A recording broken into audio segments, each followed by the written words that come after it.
do I pray? What do I pray? How can I be spiritually confident that my prayers are actually the right way to pray?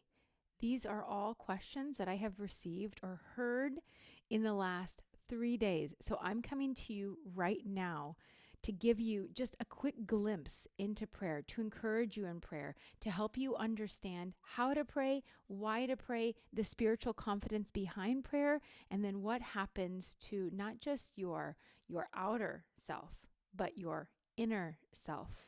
So stay till the end of this short 5-minute video. This is for you. This is for all of you who are asking, how do I pray? What do I pray? Can I repeat my prayers over and over and over? And I say this, to begin with understanding prayer, you have to know this. From the abundance of the heart comes your prayers. So, what's in your heart, what is on your mind is what's coming out of your mouth or having this inner dialogue with God. This is prayer. And whatever is in your heart needs to come out. It needs to find a place where you feel heard, where you feel cared about, where you feel not judged. Think about this. It's like going to a therapist, a coach, a counselor. Actually, the Holy Spirit is called in the Bible the great counselor. This is when Jesus came, the Messiah. He was the Emmanuel, God with us, wonderful counselor. So imagine going to a counselor's office and just speaking everything that's on your mind because it's on your mind. This is what I do. This is what I do at 6 o'clock in the morning, or, okay, let's be honest, 7 o'clock, 7:30. I am on my face saying, God, here are the things again that I'm doing, or the things again that are on my mind in preparation for this, or in order for this. I would like this to happen in my coaching business. I want this type of unity in my marriage. I want this prayer of protection over my children.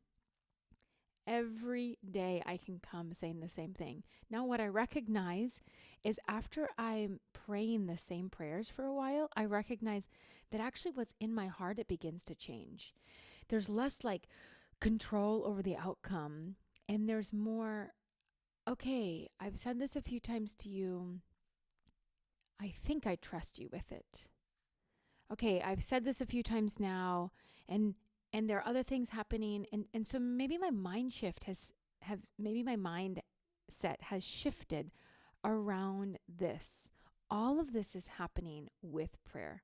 It's like when you come to a counselor's office, as going back to the other example, and you just begin talking, and you talk and you talk and you talk, and what happens is like your shoulders begin to relax. I see this in my coaching all the time. They come in and they're anxious, and then they start talking and okay, actually, okay, maybe it's not that bad. Okay, really, if I will just give this time like I have in the past, then things will get better. They tend to work itself out. Or if I give that person space, all of this happens as you begin talking it out. And this is prayer. You don't have to have your friend there. You don't have to buy a cup of coffee. You don't have to have your pajamas on. You don't have to be in certain position. You're laying there. You're standing there. I'm washing the dishes and I'm praying these things. And it is so relieving. So how do you pray? Whatever's in your heart, let it come out. Let it come out. But then listen, you have a mind that's also working at the same time. So you're hearing, you're kind of understanding what you're talking about. And then at the same time, you're recognizing, wow, okay, maybe I don't need to focus on this as much. Maybe this, maybe the beauty of prayer is the more you do it, the more God intercedes, the more God meets you where you are, and he begins to shift your eyes. He begins to give you different thoughts. And when you are praying these things, you are not thinking about the actual subject. You're not actually thinking about fixing the problem. You are instead just saying, God, I maybe kind of want to give this to you. I don't even know. But I know that what I'm doing isn't working. Let me pray about it. So, how do you pray? You get everything that's in your heart, on your mind, out. You verbalize it. You think about it. You catch yourself whenever you begin going down a rabbit hole. Yeah, this is not the beauty of prayer. This is the suck the morph. And so you stay in this. You come back, you refocus, you're praying, you're recognizing there's a greater spiritual force involved in this. And the beauty of this, you can ask for help. Counselors will give their advice. Coaches are not really there for advice. They're there to question and go deeper.